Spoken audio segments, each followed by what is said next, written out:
At some point on my journey, I really had to decide if I wanted to live in scarcity anymore. And that's not to say that you can get rid of your fear, because we're human beings and fear is part of that experience. But to understand the dynamic of abundance and finding it within you is a really profound experience. So to find that connection for me, it was definitely a spiritual ride. And it has covered off an array of things like my health, my prosperity, my relationships, my purpose, you name it, becoming a parent. It was all on it wasn't one move that got me to find, really tap into that abundance and use it moment to moment.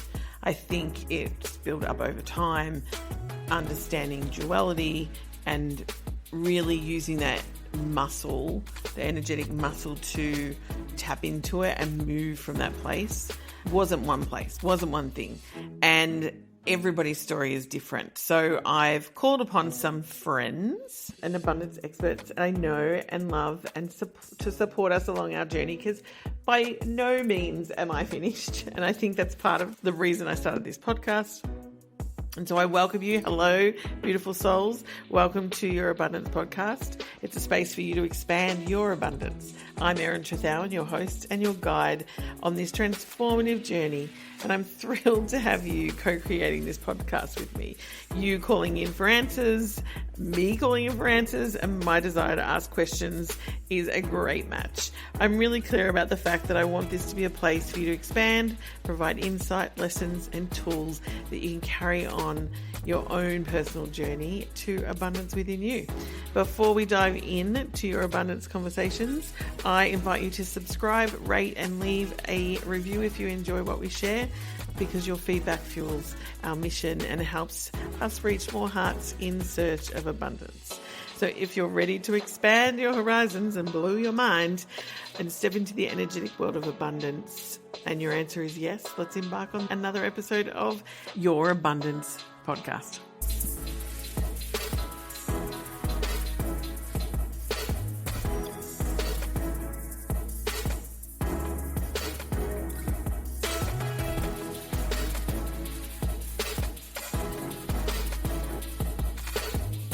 And now a word from our partners. You know I don't just partner with anyone, and that applies to love, life, and business, because let's be real, I've learned my lesson too many times. I've been in business for nearly 11 years, and prior to that in marketing and advertising for 20. So I've used a lot of marketing tools. Some were okay, some were clunky and had no flow, and some were just downright no. The biggest shift I made in business was ditching the bro marketing models, the overcomplicated funnels, the outdated systems, all the things that made marketing feel harder than it needed to be. I wanted marketing that aligned with my soul, something that actually felt good as a woman in business. Then Flowdesk came along. If you haven't heard of it, it's an email marketing platform built by women for women-led businesses that actually makes marketing easy.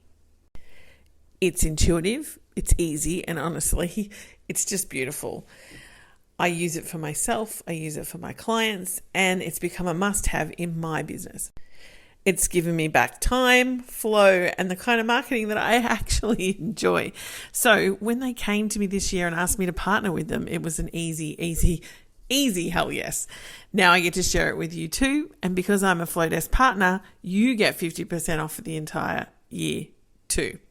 Grab your discount in the show notes and experience it for yourself, because marketing should feel easy. That's the point. It's not just another thing on your to-do list. Now, let's get back to this week's episode. Hello. Welcome. I had a really cool download through channeling with my soul, and I wanted to share what's been happening of late, which has been very cool. And I've been going through a massive upgrade with my intuition, with my energy field, with my vibe, calling me out, bringing things out of the shadow that I may have suppressed. But today I want to tell a little story.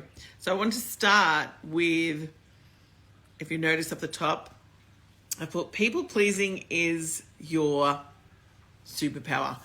Do you know how often people pleasing gets a bad rap? I've been one of them. I'm going to say it. Because it's usually the go-to that got you into situations where you were walked all over a doormat. Pretty much. There is a place for that conversation that is not here right now. Because I want to talk about the reality of people pleasing and what's actually happening in that, why it's a superpower. And there is a place in the world where we need to talk about don't be a doormat. But the side note to that, on the other side of the coin, is what does it offer you in the duality? So if you're not a doormat, you don't want to be a doormat anymore. You've stopped wanting to be a doormat and you don't want people to walk all over you, but you want to bring in a different energy field. We're going to talk about the vibe of that and what that means and how people pleasing is actually a superpower, especially nowadays with the way the world is. Now, I'm going live here. I'm not really worried about whether you join the live, whether you watch the live, whether you like the live, whether you enjoy this live. All I know is that my soul is calling me to share this in the world right now. And so that's what I'm doing. And the people who resonate with that. So there's no people pleasing as such, but I'm being my truth. I'm being who I am, but I'm also owning that I have this superpower that is, I call the Chameleon code. Because I'll tell you a bit of a story about me. So my whole life, I wasn't in the cool gang. I wasn't in the popular story, but I also wasn't in the unpopular story. Not that I ever saw anyone as unpopular. Like, I never saw anyone as unpopular. I saw people for who they were my whole life. My ability to see things, feel things, has been with me my whole life. But what it enabled me to do was see what, as kids, we thought were the popular cool group. It didn't feel like that to me because in reality, I saw what someone might feel deep down, even though they're the cool one. And so my whole life, like, I was friends with everybody. I was friends with everyone, not because, and maybe it was a safety mechanism, maybe.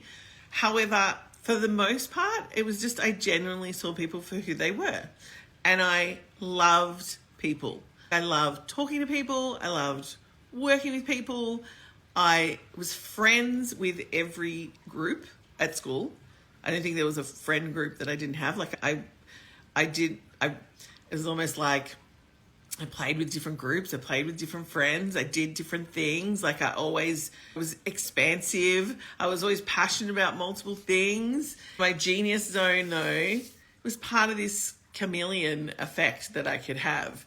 And it wasn't until later in life when I started working and networking was a superpower, right? Because the people-pleasing thing. But it became more of a thing where you're picking up on other people's vibes and you're carrying it around and you're doing things. It was never to be liked, but it was noticing now that people didn't like themselves. That was a lot of it. But also that I saw that. I think in those younger days, I didn't really know that I saw what I saw. Whereas as I got older, like I knew that the bully of the workplace wasn't really liking themselves very much. It wasn't to do with me. However, the part of me that was always wanting to be kind, wanting to be generous and kind-hearted and loving and all these traits that now completely serve me and are a superpower, I learned, like through life, that I may have been letting myself be a little bit of a doormat. But that doesn't mean the reason for that was the learning. Like I learn a lot through living my life, experiencing life. Now, you could say I was a doormat. You could say that I was really just not understanding my superpower and the chameleon aspect, the empathic aspect, the highly sensitive aspect, the highly intuitive aspect, the super sensitive person that I am. And also then adding in the kind-heartedness that I never really saw. Like, I didn't see it in myself. It wasn't until I want to say 10 years, but I don't think it was that long. But say 7 to 10 years ago, I had a coach and we did this focus thing through my career and how I was as a person and what I did. And the thing that he saw in me that I never saw, he said, was my kind-heartedness. And I was just like, I just don't see it. And that was probably because I might have had a little bit of a blockage or two. But for myself, like being kind-hearted to myself, like that's part of the shift in people-pleasing, is you are allowed to please yourself. You're allowed to be kind to yourself. You're allowed to give to yourself. You're allowed to have a space for you within this aspect of this code. And it wasn't till probably later in life where I fully started to understand the level of not judging that I had that made me a really good coach. That's what made, like, people turn up, they tell me stories and I'm just like, all right, this is where we're at. There's no judgment around it. And the only thing that I noticed was there's a level of compassion for yourself, this self-compassion. And I always had compassion for others because I forgave people easily for their behavior, and then I started to get a bit wise to that. And I'm like, all right, I'm going to do a 3 strokes you're out rule. And then I started to get a little ice queenie and be a bit like, this was years and years ago, be like, nah, I'm done. See you later. That's not happening. But then I also started to realize that as I raised my own vibration, as I became more conscious, as I became more aware, this level of relationship that I had with other people was beyond what other people had because of my gifts. And so my superpower was really a reality check. That's what I offer sometimes. And at other times, like, I offer a space for people to come to and be who they really are and seeing who they are. So it wasn't until later that I worked out that what I would call doormat, actually my superpower was door opener. And I have made many relationships over my life. Like, I have networked, being in sales, I've had many people who've been in my life for a lifetime, and then lifetimes, and then other people have been in for a moment and left. But that reality of, for me, was understanding the relationship between people, and that not everything is always forever. But at the same time, this superpower, when I really looked at this chameleon, and chameleon really means I am going to resonate with you. This is part of my gift. I resonate so highly. Like, I have this quick resonance. So I meet someone and I'm like resonating straight away because I understand where they're at, what they're doing really quickly, because I'm picking up on these nuances underneath that not everyone wants you to see, which is how you become slightly unpopular when it's only natural that I did this. I didn't like a lot of it. Yes, I developed it, but a lot of it was a natural genius that I have. Seeing someone being able to resonate with someone straight away, but then someone saying, no, I don't want to resonate with you. Like that, because they don't want to be seen in that way. That people are wearing masks so that you don't see what's going on. People hire me because they want me to see what they can't see. That's the whole point. But there's people who are like, I don't want to see that. I don't want you to see that. And I don't want to see that. It wasn't about me seeing it. It's that they don't want to look at what I see. And that's completely cool too.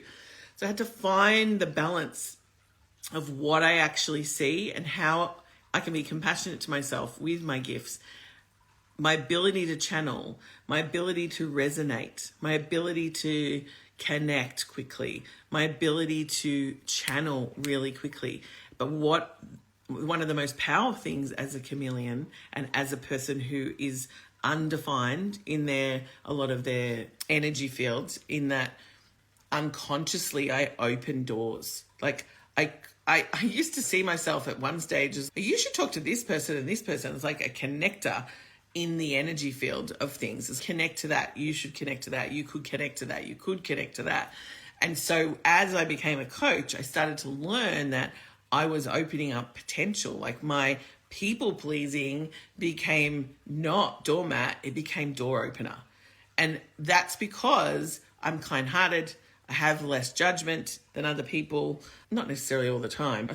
You need discernment with this gift, because that's how you alleviate the space between doormat and door opener. Like these two things, like there is this thing in between. Nuance and discernment was something I had to learn, because that's how doormatting happens. Because when you are an open book, when you are a person who puts themselves out there, you become not necessarily targeted, and some people may have, I've seen it many times, but you're easily, if you don't have that boundaries and you don't understand the discernment, you won't be able to say, no, that's not okay. No, that's not for me. No, we're not a match.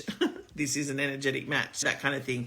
Even when you're selecting partners, when you're selecting people, when you're selecting friends, when you're selecting how the choices and things that come into your life.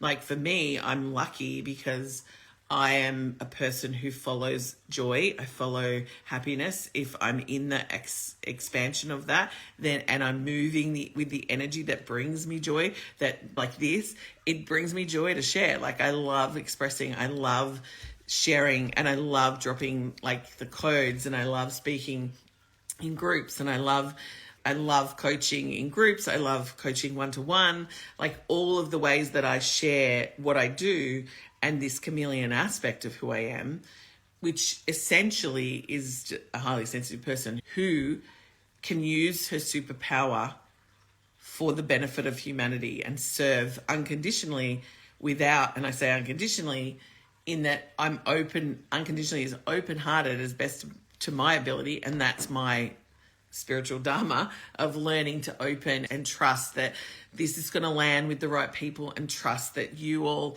the people who this is for, are going to feel it and hear it. And I send out healing vibes before I even come on here, just to release and change the karmic levels of energetic exchange. So we are always going to end up in a place where this is what I'm inviting in. We're opening doors. Like this opened doors for someone. This conversation, if it opens doors for one person who watches this, like that is the point. And there's no reason why it doesn't have to be more than that. And to be honest, it could just be on my side where I'm like, I'm just sharing and I get to receive in that. But you, whoever this lands with, one person is all it takes to change. And it was funny because my original discussion was going to be around changing reality. And I'm just showing you, you can have your doormat story of things that have happened in the past where people have walked all over you.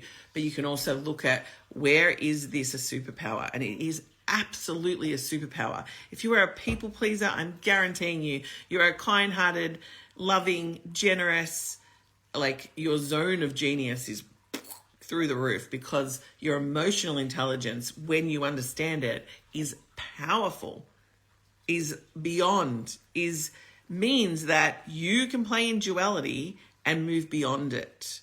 And that's the superpower of the chameleon. That's the superpower of moving forward as the person who is literally a person who is kind-hearted and generous and loving and changing the world in a good way, changing the world in a higher vibration.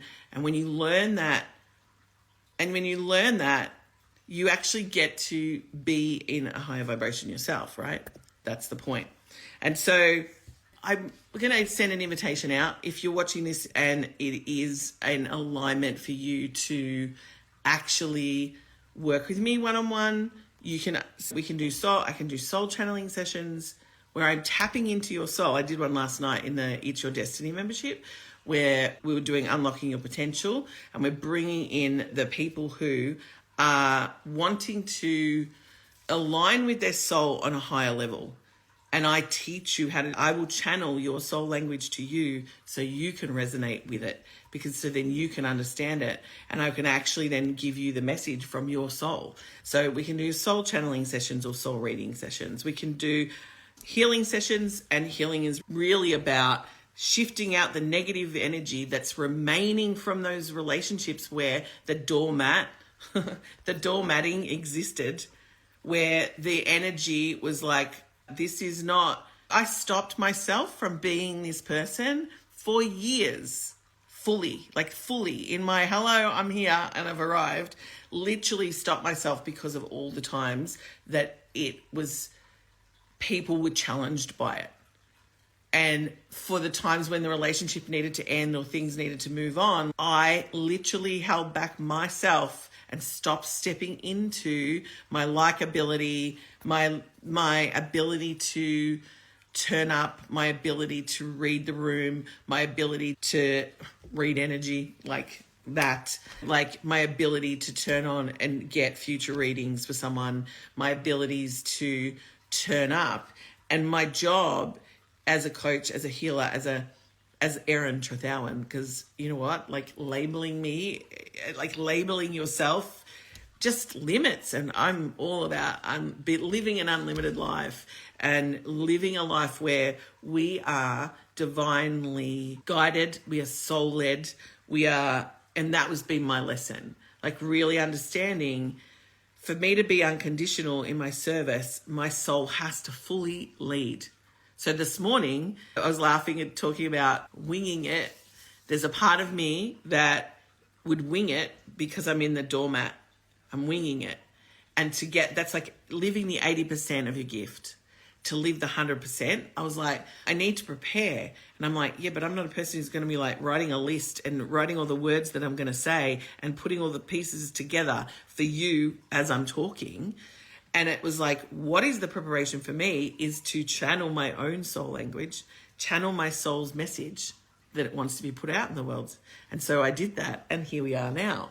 Like, it was guiding me, saying, this is the story, this is the thing that you resonating with at the moment, and this is the outcome of that. And I was like, so this is how it works. And so I'm using it myself now. So preparation for me is channeling, is using what I do for everybody else, for myself, for making my life better, to receive better in my life, to fill my life with more joy, to fill my life with more abundance and virtue and blessings. We are asked to actually put ourselves out there in ways that are more vulnerable, and to own the parts of us that are what would seem to be, it's the perfect message is when they say, pick your niche, choose your niche. And it's, for me, I was like, oh my God. Do you know in my Instagram, like 1 minute I'm doing business, next minute I'm doing life, next minute I'm doing soul work, next minute I'm doing relationships. Like, because I can't define, I'm very undefined in all of my emotion, even all my centers in human design. And so a lot of the time I still have definition, but unconsciously. So when you can't be the chameleon because you don't want to be a doormat. So you need to put up these boundaries. We become over-boundaried, too discerning, and then we stop ourselves from shining. We stop ourselves from putting ourselves out there in the most authentic way. And by the way, the most authentic way is your soul's way.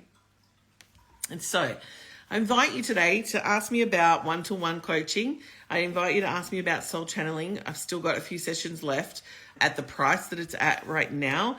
And you can also do healing sessions for 1 month, where I'm going to give you like a combo. I had someone last night, they're a long-term coaching client. So they're in a coaching container. They're also in It's Your Destiny because they're in the coaching container. So they're getting group work, they're getting all the different things, but they're getting these healings. And the other day she was 7 weeks, she was going sick, not being able to make appointments, doing all these things. And she said to me, I had that session with you, and she said, and I had that healing. And she said, I'm like a different person. She said, I got the energy. She said, I found a space in myself for me. Like, it's those things that are really important. And with the Tao, when we're doing healing, we're clearing out negative information. That's what I was saying before. We're clearing out negative information, and we're bringing in positive information. And it's instant. So the thing about change is you can choose and change in an instant. Like, it doesn't have to be a year. It doesn't have to be 10 years. I'm choosing to be different today. I'm choosing to walk through, and I'm choosing to do the thing that I'm afraid of, or I'm choosing to do the thing that I think's blocking me. I'm choosing to tell this story and share why what you push against is usually your superpower. And super growth, my one-to-one container, which is all about intense, like we get you going for 6 months. We're like intense, like me channeling, talking, we're doing things and you're moving really quickly. Like super growth, mwah, it's like the one to be in. So if that is you and you want some of this and you want some of the potential and you want some of the chameleon energy or finding your way as a chameleon, because I attract a lot of clients who the people-pleasing vibes is finding the vibe that is your people-pleasing vibe and how it can work for you. So I leave you with this, and I leave you with the most gorgeous sending blessing energy that I could give you. And I hope that you have a brilliant day, and I will see you next time I am on live. Have a beautiful day. See you later. And that wraps up another soul-nourishing episode of Your Abundance Podcast. I hope our time together has left you feeling inspired, enlightened, and ready to embrace the abundance that life has to offer. If you found value in today's episode, don't forget to hit the subscribe button so you never miss out on our future conversations. And hey, sharing is caring, so feel free to spread the abundance by sharing this podcast with your fellow seekers. And I can't wait to have our next conversation on Your Abundance Podcast. See you then.